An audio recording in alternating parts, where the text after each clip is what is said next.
नमस्कार, आप देख रहे हैं इंडिया न्यूज हरियाणा। मैं हूं आपके साथ शुभेंदु सिंह और बुलेटिन की शुरुआत कर रहे हैं इस वक्त की बड़ी खबर के साथ। और करनाल से जुड़ा ये पूरा मामला, जहां पर 4 आतंकियों की गिरफ्तारी हुई है। चारों आतंकियों को 10 दिन की पुलिस रिमांड पर लिया गया है। आतंकियों से जुड़ी हुई इस वक्त की बड़ी खबर है। कोर्ट ने आतंकियों को 10 दिन की रिमांड पर भेज दिया है और करनाल से ये चारों आतंकी पकड़े गए हैं। यानी कि एक बड़ी साजिश को अंजाम देने की फिराक में थे, लेकिन इस साजिश को नाकामयाब कर दिया गया। चारों आतंकियों को अब 10 दिन की पुलिस रिमांड पर भेजा गया है। जाहिर तौर पर अब ये 10 दिन अपने आप में बेहद महत्वपूर्ण रहेंगे। आतंकी अमनदीप और गुरप्रीत की खबर भी अब टीम पहुंच चुकी है और इस दौरान कई चीजें इसमें सामने आ सकती हैं। 10 दिन के इस पुलिस रिमांड के दौरान पुलिस कोशिश करेगी कि सबसे पहले इनसे जाना जा सके इनकी मंशा क्या थी, क्या ये बड़ी साजिश रचने जा रहे थे, कहां पर इनके और साथी अभी भी बने हुए हैं, क्या ये इसके गिरोह के अंदर 4 ही लोग शामिल हैं या गिरोह के अभी और भी सदस्य हैं जो कि अभी तक टीम की गिरफ्त से बाहर बने हुए हैं। लेकिन क्या इनकी साजिश थी, क्या इनकी मंशा थी, क्या इनकी प्लानिंग थी, कितने समय से ये प्लानिंग कर रहे थे, ऐसे कई बड़े सवाल हैं जिनका जवाब जो पुलिस की टीम है वो तलाशने की कोशिश भी करेगी। और इन 10 दिनों के भीतर जब इन 4 आतंकियों को रिमांड पर लिया गया है तो जाहिर तौर पर ये बड़े सवाल हैं जो कि जिनके इर्द गिर्द ये पूरी जांच इस दौरान रहने जा रही है। कोर्ट ने आतंकियों को 10 दिन की रिमांड पर भेजा है और साथ ही साथ इसमें चारों आतंकियों को 10 दिन की पुलिस रिमांड पर भेजा गया है। अब पुलिस की कोशिश ये रहेगी कि जल्द से जल्द इनसे इन 10 दिनों के भीतर कई महत्वपूर्ण चीजें जो डाटा है इनके पास, कहां पर इनके संपर्क थे, आप यहां पर इनकी गिरफ्तारी से पहले किन के संपर्क में बने हुए थे, इससे पहले किन किन लोगों से इनकी बातचीत हो रही थी, क्या सीमा पार से इनके संपर्क बने हुए थे। यह भी माना जा रहा है कि इनकी पहले भी आतंकी गतिविधियों में संलिप्तता नजर आ रही थी और ऐसे में इनकी संदिग्ध भूमिका को लेकर के यह बड़ा कदम उठाया गया और इस दौरान इस बड़े मामले का खुलासा हुआ है। करनाल के बस्ताड़ा से ये चारों आतंकी पकड़े गए हैं और फिलहाल कोर्ट ने अब आतंकियों को 10 दिन की रिमांड पर भेज दिया है। और जाहिर तौर पर जैसे कि लगातार इन 10 दिनों को लेकर के बड़ा जिक्र हो रहा है, क्योंकि पुलिस टीम शुरुआत में कई चीजें इन जो 4 आरोपी हैं इनसे पूछताछ के जरिए स्पष्ट कर चुकी हैं। ड्रोन के जरिए इनको हथियार भेजे गए थे, तो ड्रोन के जरिए हथियारों का जो जखीरा है वो इन तक पहुंचाया गया।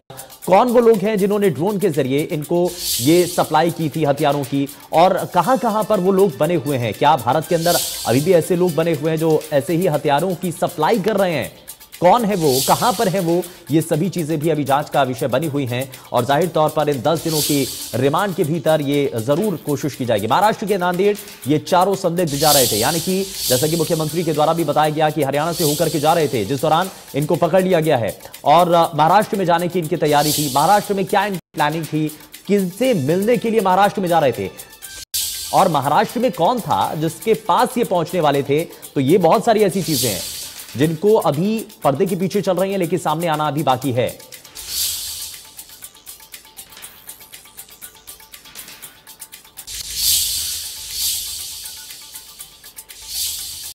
तो करनाल से बड़ी जानकारी, जहां चारों आतंकियों को 10 दिन की पुलिस रिमांड पर भेजा गया है और कोर्ट ने आतंकियों को 10 दिन की रिमांड पर भेजा है। और करनाल से हमारे संवाददाता महेंद्र हमारे साथ जुड़ चुके हैं। महेंद्र, क्या अभी तक जानकारी मिल रही है, क्योंकि ये हरियाणा से होते हुए महाराष्ट्र की तरफ जा रहे थे, महाराष्ट्र में कौन है, महाराष्ट्र के में ही क्या असल मायने में ये पूरी जो चेन है वो वहां से जुड़ी हुई है, क्या इसके बारे में भी पुलिस को के जरिए अभी तक कुछ जानकारी मिल पाई है? जी बिल्कुल शुभेंदु, इस मामले में एक बड़ी जानकारी जो है पुलिस की तरफ से दी गई है कि जो पाकिस्तान में बैठा हुआ इनका सरगना रिंदा जो आतंकी था वो इनको मोबाइल पर लोकेशन भेज रहा था और उसी लोकेशन के जरिए उसी लोकेशन पर इनको ये बारूद और हथियार जो है लेकर जाने थे। तो इसमें अभी जो जानकारी दी गई उसके अनुसार तेलंगाना की लोकेशन आई थी और उसके अलावा दूसरी जो लोकेशन थी वो महाराष्ट्र के नांदेड़ की। ये 2 लोकेशन जो है पाकिस्तान में बैठे सरगना से इन आतंकियों को मिली थी। जी हाँ, लेकिन ये लोकेशन को लेकर के आपने बड़ी जानकारी दी है, आपने बहुत बड़ी जानकारी दी है। महाराष्ट्र के नांदेड़ और तेलंगाना की ये जो लोकेशन शेयर की गई, तो इसके बारे में अभी तक कुछ खुलासा हुआ है? क्योंकि महाराष्ट्र में तो इनको जाना था, लेकिन तेलंगाना से अभी कनेक्शन क्या साफ हो रहा है, कौन है वहां पर? जी देखिए, अभी तक के जो कनेक्शन की बात की जाए तो उससे अभी ये इस तरह की आशंका जाहिर की जा रही है, क्योंकि इनके पास 3 आईडी बम थे जो पूरी तरह से लोडेड थे और सिर्फ उनको इम्प्लांट करना था या सिर्फ विस्फोट करना था। तो ऐसे में ये सिलसिलेवार तरीके से इनकी योजना थी कि 3 अलग अलग स्थानों पर आतंकी घटनाओं को अंजाम दिया जाए और 3 अलग अलग स्थानों पर इस तरह के विस्फोटक का इस्तेमाल आतंकी करके, ये अभी तक की इनकी प्लानिंग में खुलासा हुआ है। अभी खुद जो है एसपी गंगाराम पुनिया मधुबन थाना परिसर में पहुंचे और उस गाड़ी का निरीक्षण किया जा रहा है बारीकी से। बॉम्ब स्क्वाड की टीम यहां पर मौजूद है और लगातार उस बारीकी से जांच की जा रही है कि गाड़ी के अंदर और कौन कौन सी चीजें हो सकती हैं। महेंद्र, आपने ये बड़ी जानकारी दी है। इसमें आप वो लोकेशन बता रहे हैं, कहां कहां पर ये जो बड़ी साजिश, 3 जगह आप बता रहे हैं, 3 जगहों पर ये बड़ी साजिश को अंजाम देने जा रहे थे, ये भी साफ हो रहा है कि कहां कहां पर ये प्लानिंग थी इनकी?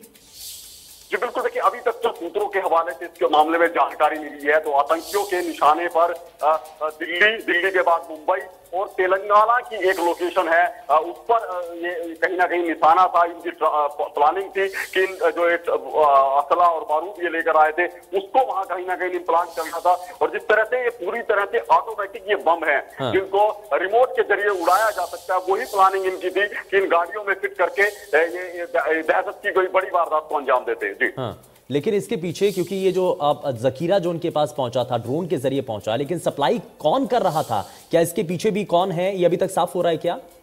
जी बिल्कुल, देखिए ये दो बातें जो अभी तक बिल्कुल क्लियर है वो उसमें यही है कि ये पूरी जो पूरा ये मामला है ये पाकिस्तान से जुड़ा हुआ है और ये हथियारों की सप्लाई और ये बारूद की सप्लाई पाकिस्तान से ही ड्रोन के जरिए हुई थी। और जो पाकिस्तान में बब्बर खालसा जो इंटरनेशनल आतंकी गिरोह है उसको संचालित करने वाला रिंदा, वो इन आतंकियों को ये पूरी तरह की सामग्री जो है ये पहुंचा रहा था। लेकिन ये जो 3 जगहों पर आप बता रहे हैं, दिल्ली देश की राजधानी को यानी कि निशाना बनाने की कोशिश थी, महाराष्ट्र में ये निशाना बनाने की कोशिश थी, तेलंगाना आपने तीसरा नाम बताया, लेकिन ये जो प्लानिंग चल रही थी 3 जगहों पर ब्लास्ट की या धमाके करने की, ये कब से चल रही थी? क्या इस बारे में भी अभी कोई जानकारी है?